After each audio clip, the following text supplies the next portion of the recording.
All right, at this point, I'm going to turn the mic over to Dr. Natalie Kruse. She's going to be talking to you today about coal and fracking and whether we've learned our lessons. Here's a clue, though. Do not leave early. We have a fun, interactive thing to do with you. It involves chocolate chip cookies. All right. Is this? Whoa, I'm really loud. Okay. Let's. Thank you very much for being here and being here on such a beautiful day. I've worked in Southeast Ohio and in England and in Scotland and in all across Europe and in South America and in India, working in coal mines. This is kind of what I started doing when I was a science fair kid when I was 11, and it's pretty much what I've done since then. So we're going to talk a little bit about mining in Southeast Ohio and some of that background and what's happened, and a little bit of what we do about it, and then we'll talk a little bit about how we can mess those things up. So we try our best, but how we can mess those things up. So that's about it. So this is just a map of where in Ohio we have coal.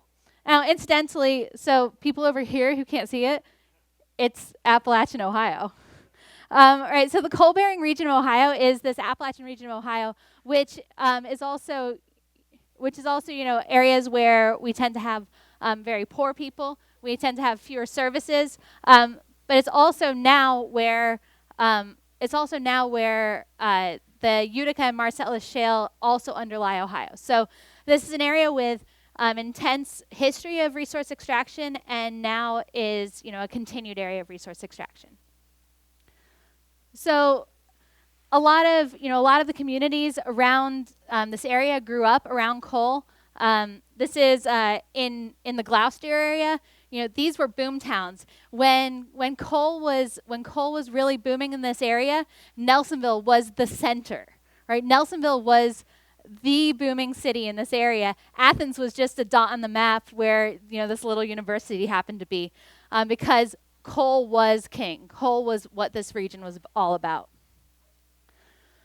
So from like the 1800s till maybe the 1940s, we had a bunch of underground mining, and that looked pretty much like this, where you had guys underground with picks and shovels, and they were excavating rooms of coal and leaving behind pillars of coal to hold the roof up so that they didn't die. This is really, really intensive in terms of people. It's really intensive in terms of those people's health. It's really, really harmful to the environment. Partly because by mining all those rooms and pillars out underground, now we create this network of tunnels, and we create this whole network of area that's underground that's going to flood, and that's going to, I don't need two microphones today. So we have this whole area that's going to flood partially. We're going to have this area that has reactive minerals that are going to create water pollution. But wait, as we advance and as we come up with the very slightest of regulations, do we move? Oh wait, this is where we have abandoned underground mines in Ohio. It's in Appalachian, Ohio. So we have more regulation. We have increased technology, and so we start surface mining, because surface mining takes less guys, so it's cheaper, it's quicker, it's heavy equipment, it's explosives, rather than sending a bunch of guys underground to dig out rooms. But until 1972 in Ohio and 1977 nationally, this was an unregulated industry.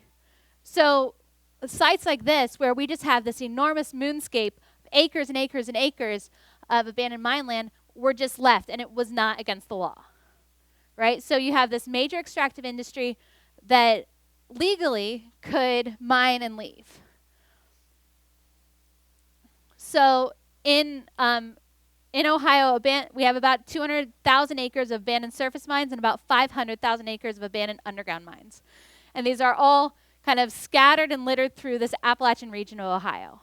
So kind of from like Jackson County, slightly to our west, up to kind of Carroll and Stark County now. So this Appalachian region that's been kind of extracted and extracted and extracted. So Overall, we have about 700,000 acres of abandoned mines in Ohio, and there was no regulation about what to do with this until 1977 at a national level. Ohio had some mining laws that actually formed some of the basis for the national law that was passed in 72. So everything that happened before the mid-70s was unregulated. So at a national level, if a mine was abandoned, a surface mine before before August of 1977, or an underground mine was abandoned before August of 1982, nothing had to be done. Nothing had to be cleaned up. You could leave, and it was legal. So, with the advent of regulation, now we have some protections for the environment and some protections for people. So the Surface Mine Control and Reclamation Act of 1977 established a tax that put money towards coal miners, towards their health, and put money towards an abandoned mine land fund that provided grants to states that had abandoned mine lands, like Ohio, to deal with public health and environmental impacts. Right? So this was a really big deal that we actually now have something that can happen. But this funding is all reliant upon taxes on current coal mined. So as you mine less coal in the U.S., you have less tax money, and this fund gets smaller and smaller, right? And so actually cleaning up, it's a little bit of this like really awful cycle of, in order to have the funding to clean these up and maintain it, you have to maintain that industry because that's the tax structure that we have. So that goes to clean up things like impoundment. So a lot of surface mines ended up with these acidic lakes. And those are really dangerous. So a lot of money goes towards that. It goes towards erosion. It goes towards landslides. And a lot of money goes towards something called subsidences. One of my grad students who's sitting over here just finished her master's degree working on subsidences. So ask her more about them. But basically, when you have a coal mine that's close to the surface and that roof of the coal mine falls in, that can mean that the surface of the ground also falls in. And so in this area, there are a lot of coal mines that are really shallow because with that old room and pillar mining, it was easier to mine shallow coal.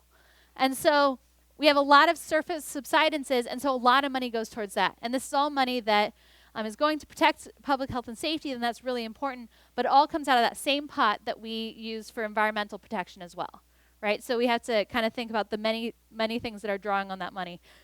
This is one of my favorite pictures of a subsidence in Ohio where it was a garage, and this trailer fell into a mine. Yeah.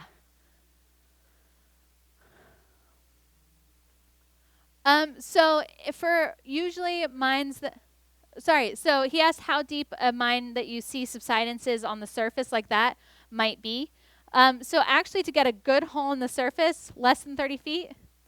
To get like an actual good hole in the surface. To get depressions, it can be deeper. But to actually see something like that, probably 30 feet. And so a lot of these oldest coal mines, those oldest abandoned mines, are going to be your shallowest mines because they were easiest to mine and they were above the groundwater table, and so you didn't have to have pump technology to keep them dry. So those are the mines that are often not mapped and are often close to the surface and more likely to have your horse trailer fall into them, even if you don't have a horse trailer. Mine entries as well, they look really, really inviting. So we spend a lot of money on closing mine entries because they look like caves, but they're actually really dangerous to go into. And a lot of mines leave these big cliffs called high walls, so we also spend a lot of money on that. So I'm kind of just framing like all these many things that this pot of money has to get spent on. Because then we get into what I spend my life on, which is acid mine drainage. So acid mine drainage is one of the biggest environmental impacts of mining. And we'll talk a minute about how it's formed, but this is one of the biggest environmental issues, historical environmental issues in this area, and one of the reasons why mining and then leaving is really, really detrimental to the environment. So the way this works, acid mine drainage is formed when pyrite, which is an iron and sulfide mineral, when it weathers. So in order to have a weathering reaction, that iron sulfide mineral has to be exposed to oxygen and water. So when it's in the ground, in the coal, it's not exposed to oxygen and water. Once we mine it and either open up those underground mine voids in the deep underground mines, or a surface mine, or big honkin' heaps of waste rock, then we expose it to water and oxygen, and those minerals weather and create sulfuric acid and a really, really metal-rich drainage.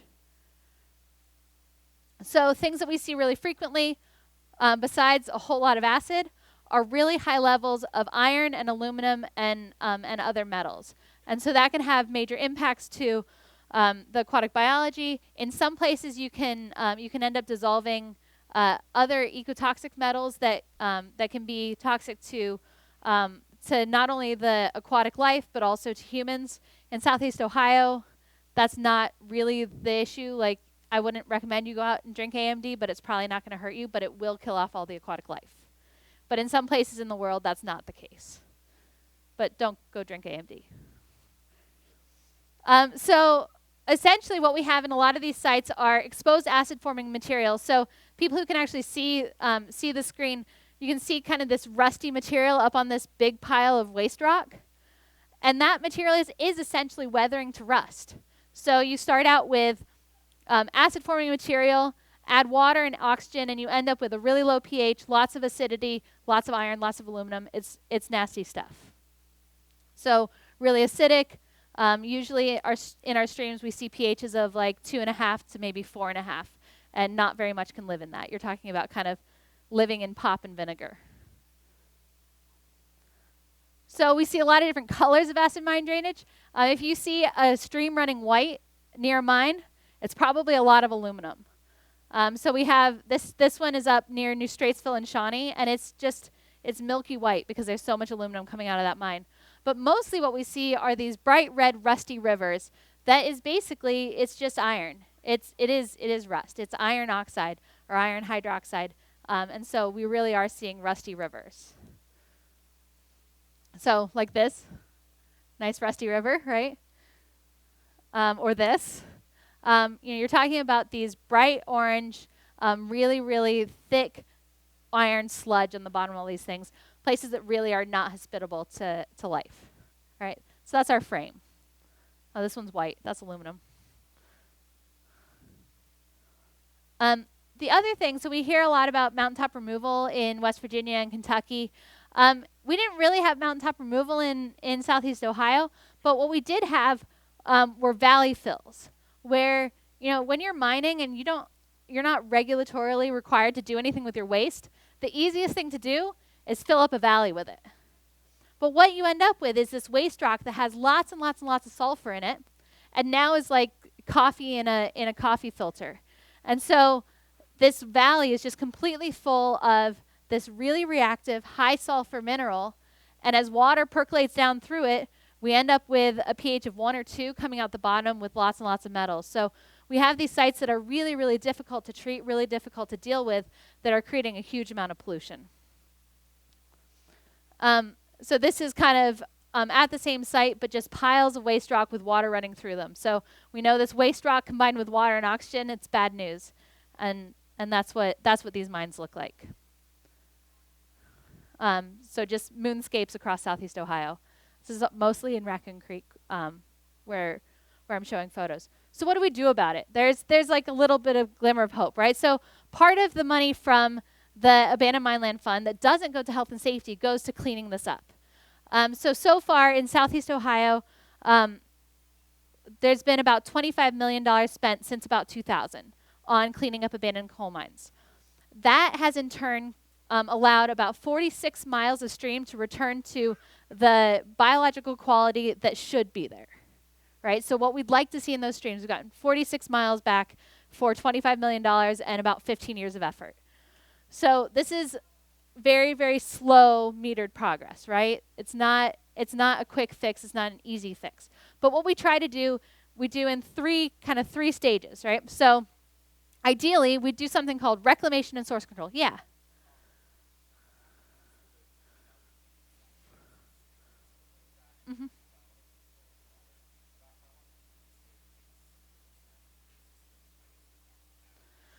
So, so the question was, how long does it take the ecosystem to bounce back after you treat a stream?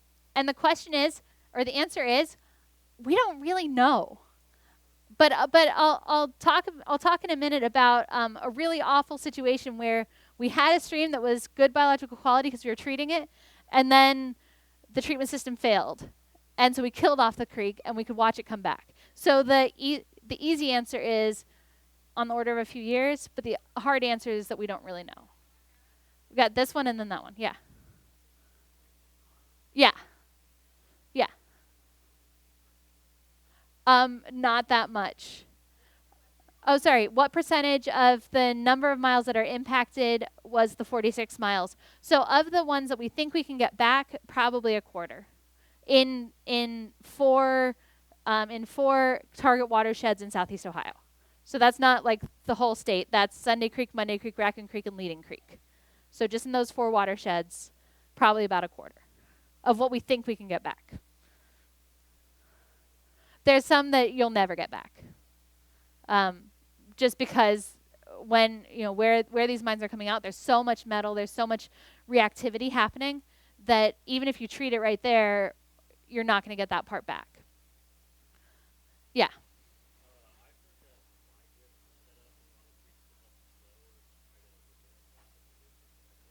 So the question was that he's heard that lye drips have been set up in creeks and whether that's effective. So that's a form of active treatment. We haven't actually used that in Ohio, but I'll show you what we have used in Ohio.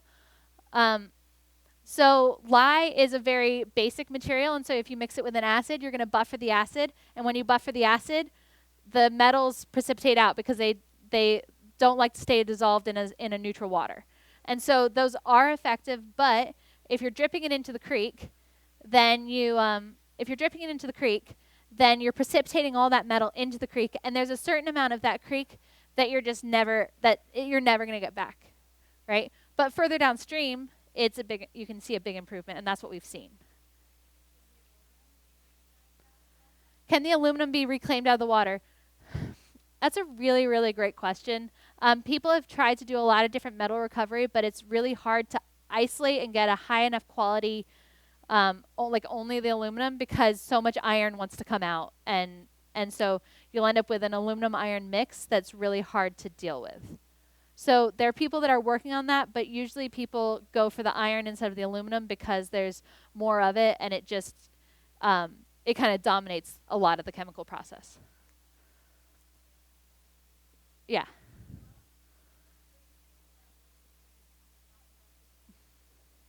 About 25 million, yeah.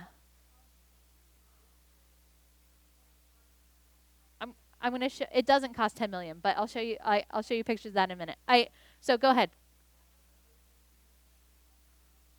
All right, so the question was, if we've gotten $25 million over the past 15 years and treatment's expensive, what other ways are we looking for funding?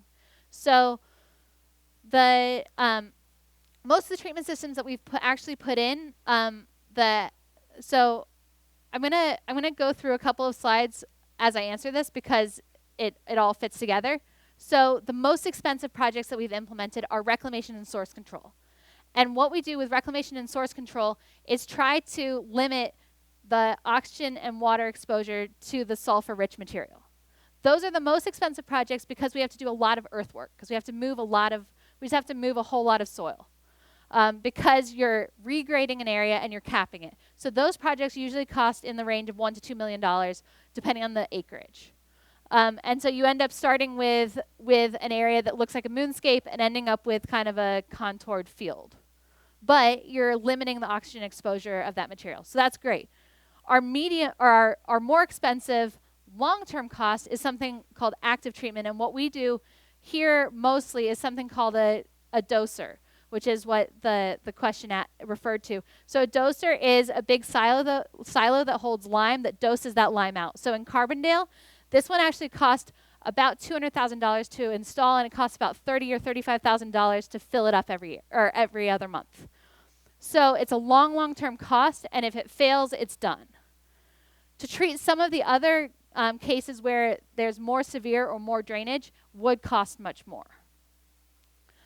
So then our third option is something called passive treatment, where it's like a pond type treatment, where we introduce alkalinity through either limestone or steel slag to buffer the acid. And those are less expensive ongoing maintenance, but more expensive installation costs than an active treatment system.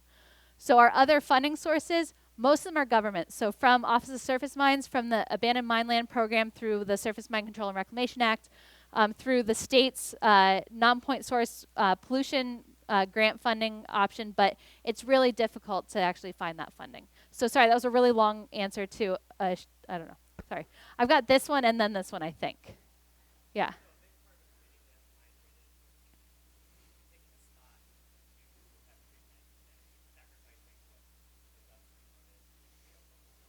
Mm-hmm.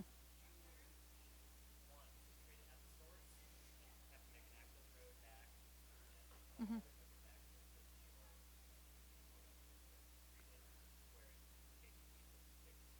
So the question was about locating treatment systems, and is it better to install infrastructure to get to a remote source or to treat at a bigger water body? So the answer is really it's down to what your goals are. So we have a treatment system. The doser that I showed a picture of in the previous slide in Raccoon Creek watershed, where the goal was actually to stop fish kills about 11 miles downstream. But to do that, we've got one site that's treating 4 major acid sources that are clustered together 11 miles upstream. And within, actually, luckily, about 7 miles, we get good improvement. And so by the time you get to 11 miles downstream, you've got good improvement. And everything that's upstream of that is also mining impacted, so we don't really mess with it. And the other thing is we talk in the acid mine drainage world, we talk about the sacrifice zone sometimes, and this is like that area of the stream that we're never going to get back, or areas upstream of treatment that you're never going to recover because you've got a treatment system there. But ultimately, those areas were, for the vast majority of them, were dead already. So we're not really sacrificing them. We kind of like the zone of no improvement better, where really we have to make these decisions about what our goals are and what the best bang for our buck's going to be.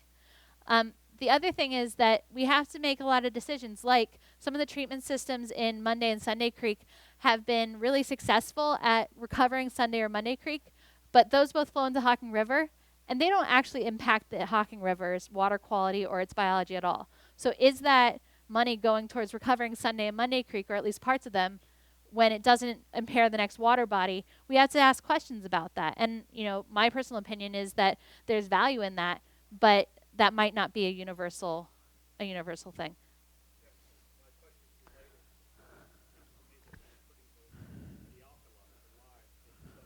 Mm-hmm.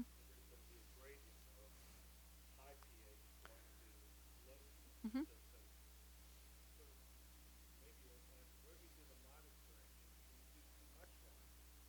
So actually, yes and yes. So the question was, when you add lime, you're upping the pH, and then you're going to have a gradient where you go from high pH now and it tapers back down. And can you do too much lime? So yes, there's a gradient, and so what we have is this really, really, it usually looks like tomato soup, really, really thick red orange, because there's so many reactions happening right near where we add an alkali material. And there's so many chemical reactions happening there, there's so much happening there that you're never going to get biological quality back there, right? And then as that alkali material is consumed, because all these chemical reactions consume that you end up getting back towards kind of neutral-ish as long as you don't have other acid sources. And so we end up with this exactly a gradient of recovery where over a distance we do improve, but it takes a distance to improve it. And can we do too much? Yes, we think so, but if you do it in a very short pulse, then no. So in one of our creeks, there's not enough flow to if you add too much alkali material, if you add too much lime, there's not enough stream flow to actually carry it downstream, and then we end up damming up the stream and we end up doing no good. But I'll show you pictures of this if I get to it, if I get to those pictures. But that same calcium oxide doser, this one, a couple years ago, so Ohio Department of Natural Resources had changed the source where we were getting the lime from, And it was technically the same specification, but it was binding in this cone. You got, I don't know if you can see it, but there's like a cone here. And so that material has to drop down into the cone so it can be dosed. And it was binding in that. And we had to go out there twice a day and bang on it with a mallet. Started out with a shovel, we moved to a mallet, moving up in the world, twice a day to get that material to drop. And so we finally got the contract changed, and we were about to get new material, which was great. We had to unload 10 to 15 tons of lime into the creek in about an 8-hour period. And I can show you some of the data, but a few miles downstream, we got to a pH of 11.5 in the creek. But by the time we got to the area where we had good biological quality, we only got up to about an 8.5, and we didn't actually see an impact when we did our biological surveys soon after. So I got one here, and then one there, and then one there.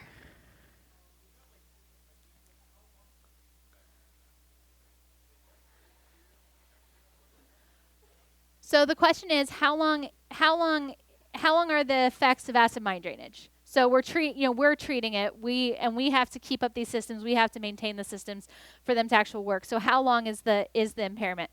All right. So for a reasonably small mine in Athens County, Dr. Lopez, who's in geology, did some calculations, and for a reasonably small mine in Athens County, the estimate was about 1,000 years. For larger mines, so during my doctoral work, I did some work at a major pyrite mine. So they're mining pyrite. It's like the worst possible situation out in California, which is the worst documented example of acid mine drainage. And there you're talking about maybe like 20,000 years. So it's beyond our lifetimes. It's beyond multiple generations of our lifetimes. And when these systems fail, we haven't added resilience to the system. We haven't added an ability for them to take care of it if there's repeated impacts. We have to keep treating this for us to maintain what we've gotten back. And so when you look at that time scale, we really end up looking at, if we don't keep doing this in perpetuity, we kill back off any improvement that we've had.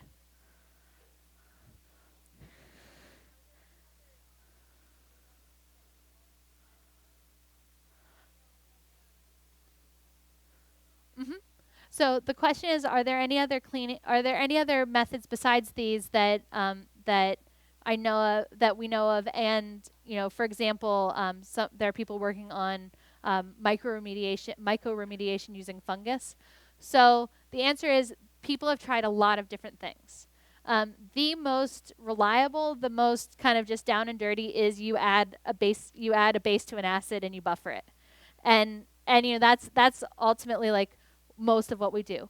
That said, that there are some very successful bioremediation projects where you've got either wetland systems or bacterial bioreactors, or hopefully, in the future, some of these fungus systems may also be capable of doing this, but they're still kind of in the early stages. But there are some bioremediation methods that have been effective in certain situations.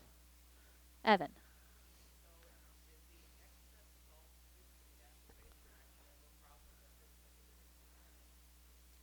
It ends up being pretty secondary. It's not super soluble. Oh, sorry, repeat the question. Is the excess salt from the acid-base reactions a problem or not? And really not so much, because once you get most of those ions out, you've taken care of a lot of things. What we do see is that in that short zone where we have a lot of precipitation of our iron hydroxide, we also precipitate out a lot of the other salts. A lot of stuff's not super soluble by the time you get the pH up towards neutral, which is good. What we do see, though, is that because we have this big pulse of sulfuric acid, that is seen in our water as sulfate, and we don't get that out. And so you can go 10 miles downstream from a mine and still see that sulfate signature of the mine. But what we've seen generally is that that's not super toxic. It's really the acid and the metals that are toxic. So I think that's a good thing. But you can really see the signature of these things even if we've treated it. All right, I'm going to keep going for a minute. All right, so we're going to talk about failures of the system. And hopefully, what I'm trying to frame is just that, as we create a lot of environmental issues through resource exploitation, all that stuff, and we always try to technology ourselves out of it, right? Our solution is always find a new technological fix, right?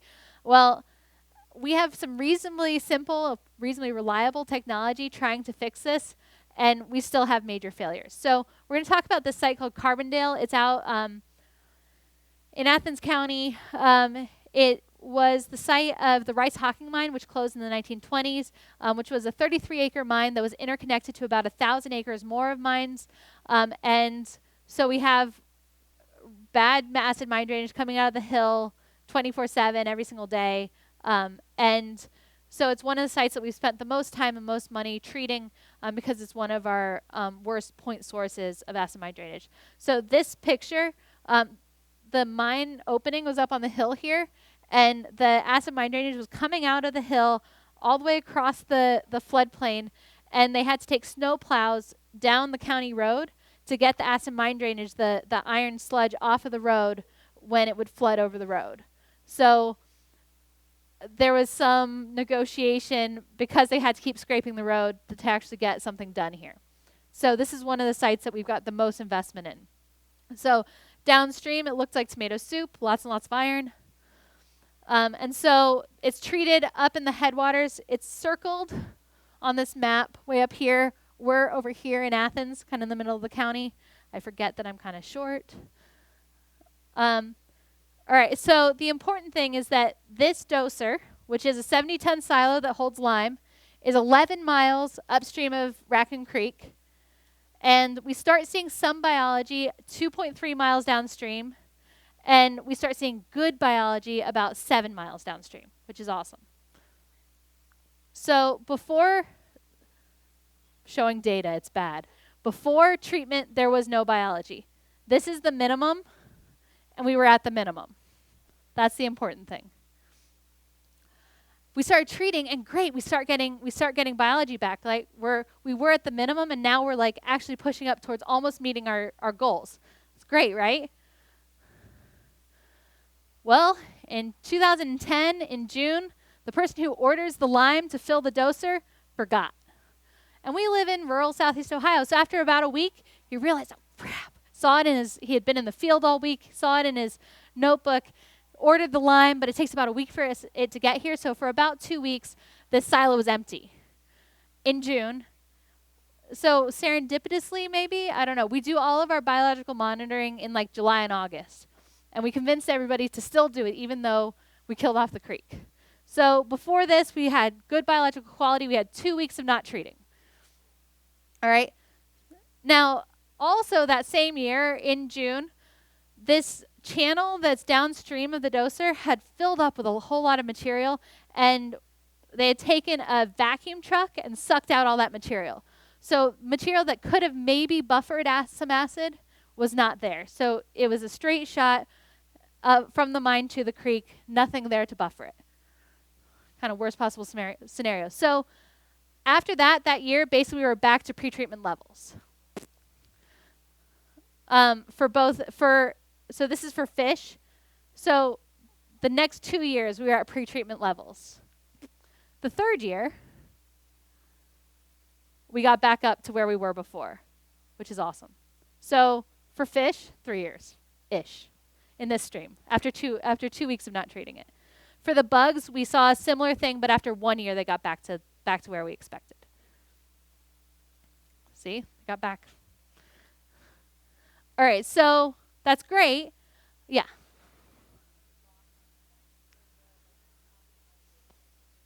So the question is, do you think there are long-term effects to that constant fluctuation?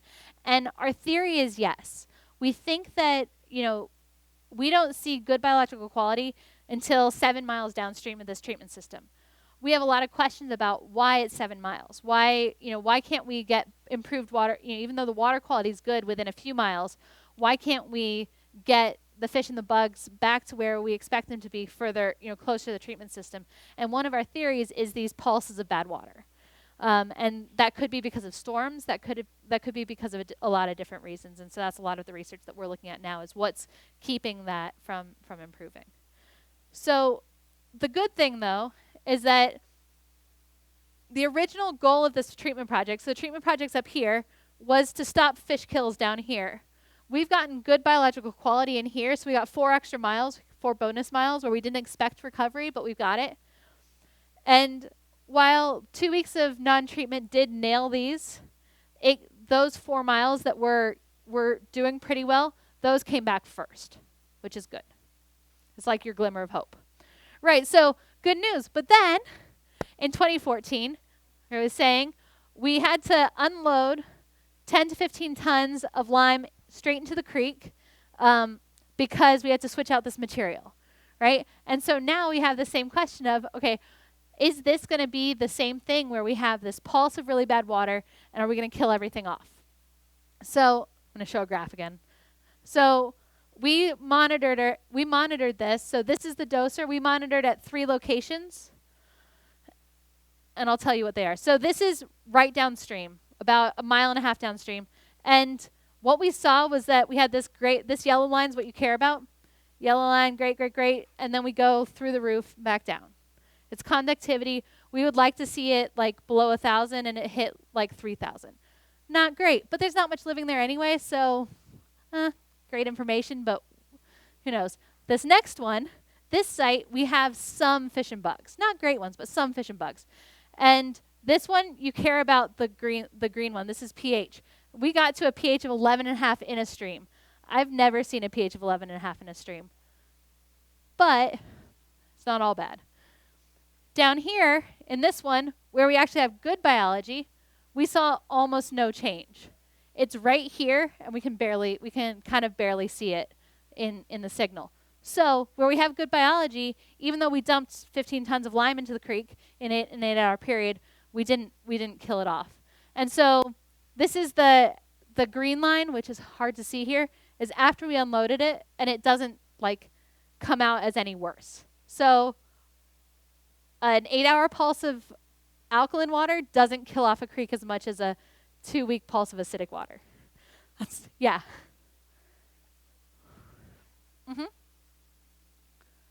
Would I eat those fish? If they weren't creek chubs, probably. Yeah, I mean, a lot of the things that a fish would consume that would make it that I wouldn't want to eat it aren't necessarily things associated with acid mine drainage in Southeast Ohio. But they're not particularly enjoyable species to eat. Lots of sunfish, some creek chubs, an occasional rock bass. Yeah, but no, this isn't, it's toxic to them, but it's not kind of a bioaccumulator or something that's going to be toxic to you generally. All right, so this is my any questions slide, but you don't get off the hook yet. All right, so all the helpers, yeah. All right, can you hold on 1 second, and I'm going to explain what we're going to do, and then I'm going to take questions while these guys pass stuff out. All right, so you're going to take a piece of grid paper and a cookie. Your cookie costs, you're not paying, but in your mind. Cookie costs $4, and you need a mining tool. All right, that's your mine. You're either going to get a toothpick for $2 or a paper clip for $3.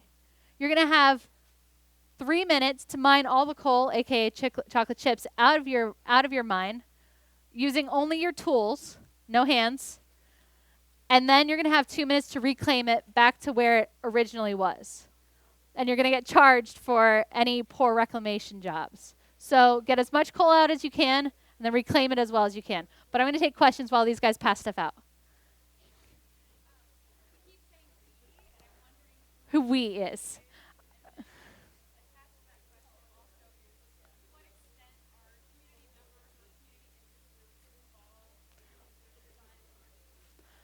All right, so the question is, I kept saying we, and who is we, and how much is the community involved in cleanup? So we is a really great partnership. We've got people across OU. The Ohio Department of Natural Resources Division of Mineral Resources Management holds most of the funding. We have other funding from Office of Surface Mines and Ohio EPA. There are community nonprofits like Rural Action, Raccoon Creek Partnership, the Friends of Huff Run, other watershed groups that are really involved in a lot of the work. And We have AmeriCorps members that are funded through the National AmeriCorps program. So it's a really, really multi-dimensional partnership that gets this work on the ground. Yeah, and then you. Yeah.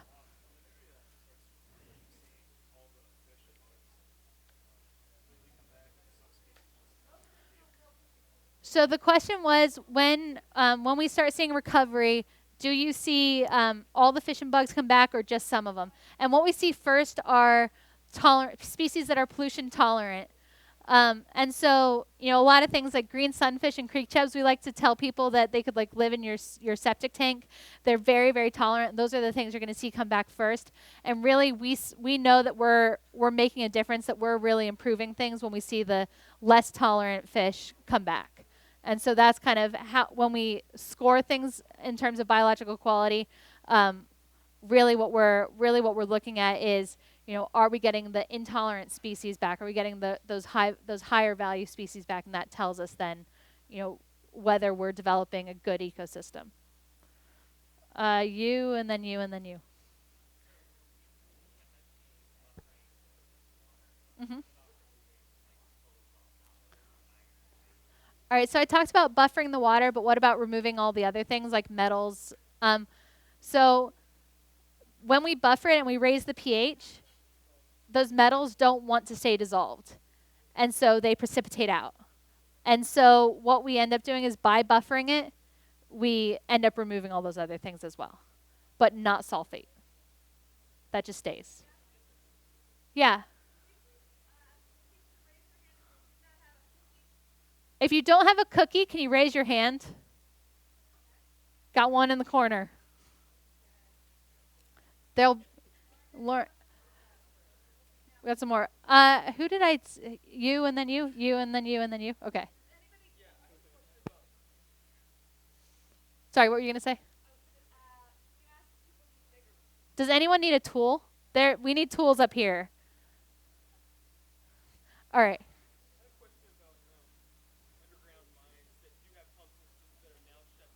Mm-hmm.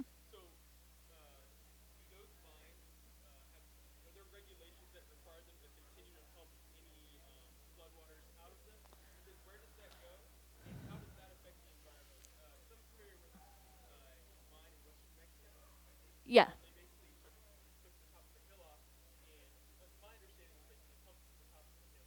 Mm-hmm.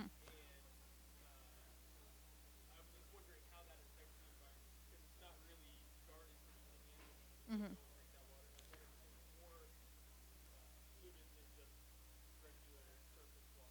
So the question was, when you dewater, so you're pumping water out of an underground mine, how does that impact the environment? What happens, and what happens after closure? So during mining, that's just groundwater. If the groundwater is of a decent quality, it's not going to be an impediment. After closure, typically there has to be a closure plan. So they turn off the pumps, and they have to say with some certainty that that water is not going to discharge to the surface. And if it does discharge to the surface, the company is responsible for treating that in perpetuity. So they don't want it to discharge to the surface because it's really expensive to treat something in perpetuity. Anne?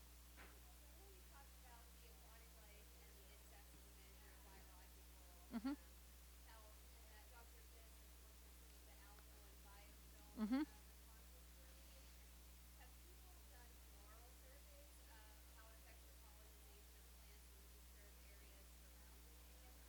So the question was about whether people have done floral surveys of colonization around AMD sites and how it impacts the plants there. And we've done some work on that, and we've done some work on that on reclaim sites, but mostly on the already disturbed sites. Not much will grow there because it's very disturbed. All right, I'm going to tell you guys go on mining. I'm going to take more questions while we do that. Ready, set, go.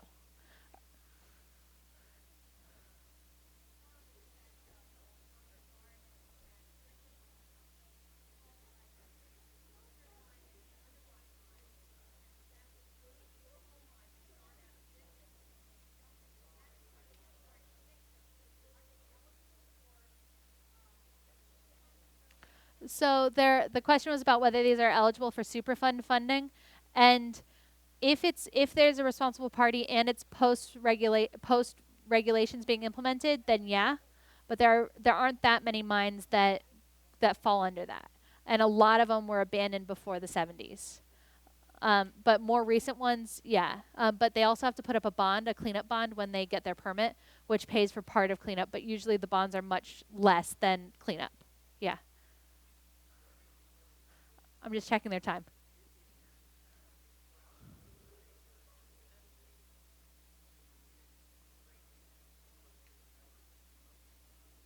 So the question is grouting feasible for reducing the flow through them? So they planned on grouting a bunch of mines under the Nelsonville bypass when they built that. It was a $92 million grouting operation. So for just that corridor, just where those mines were, really extortionately expensive. And there's a lot of unmapped mines. And so technically, yeah, but probably feasibly not. So some of those, right where they plug them, right? So they've plugged mines, but a lot of those plugs blow. So like the Animas River mine disaster, that was a plugged mine. Well, you build up water behind it. There's so much pressure that it's not unlikely that it'll blow. You've done 2 minutes. You've got 2 minutes left. Get more coal out.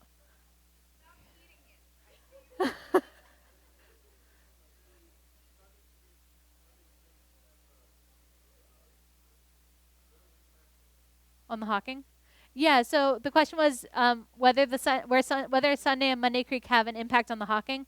And what we see is that you don't really see a lasting chemical or biological impact from them. Because there's a lot of dilution by then, because the Hawking River is coming down with a lot of flow at a pH of almost 8, and you've got smaller water bodies that are moderately acidic, and you just buffer and dilute it.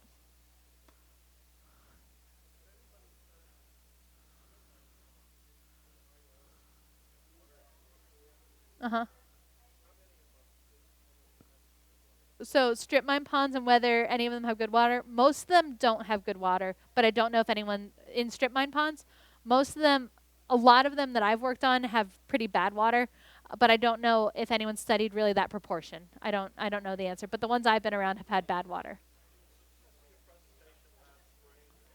Potentially.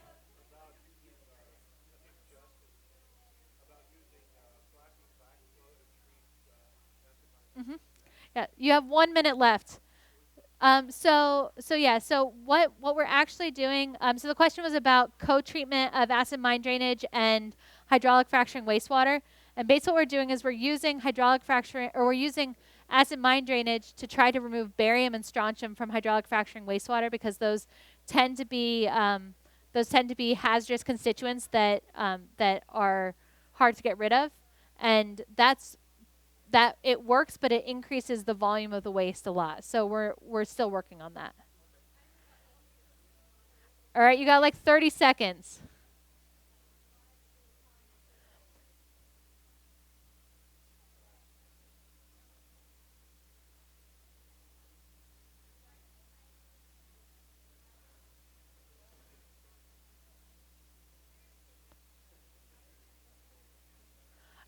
So the question was, when we had to dump all that lime into the creek, and one of our sites was at a pH of 11.5 and one was at an 8. What was the difference between those sites?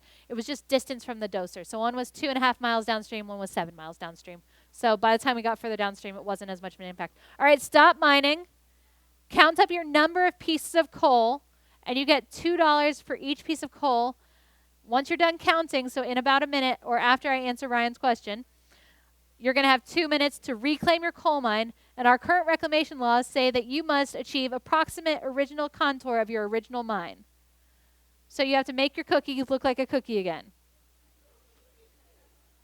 Not like a speck, like a decent chip. All right, Ryan.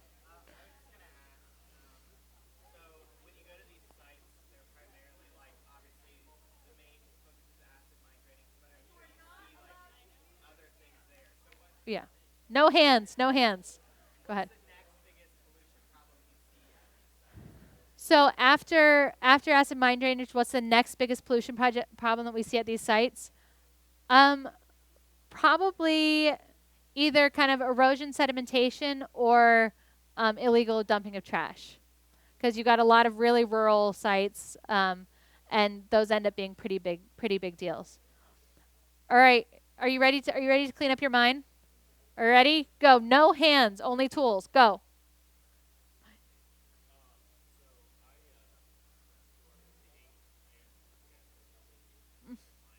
Mm-hmm. Reclaimed it, yeah.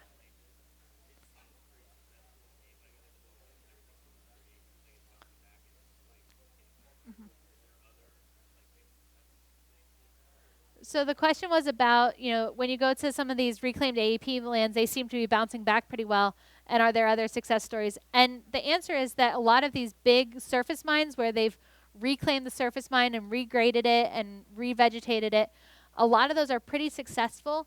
There are ways of doing it better so that we can encourage trees to grow again, because our normal methods won't allow trees to grow because it's too compacted. But those are the biggest successes. When we have to treat water coming out of a hillside, it's expensive and ongoing. You got 1 more minute to clean up your mind. Yeah. Mm-hmm.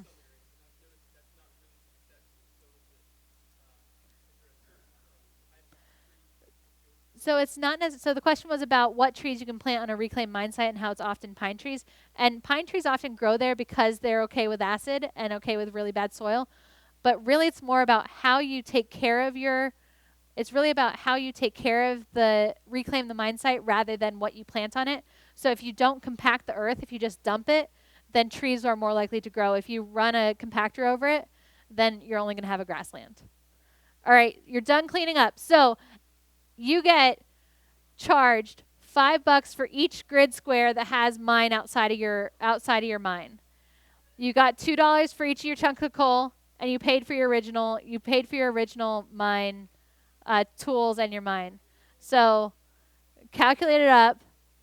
Are you a winning miner or a losing miner? Yeah.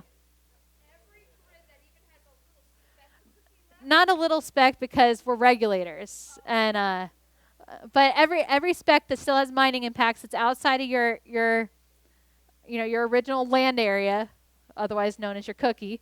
You're gonna get fined for that. Seriously, that's why you go bankrupt and you have to use the cleanup bond to clean up the. All right, do we have any last questions? I think it's like 5:59. I got one more.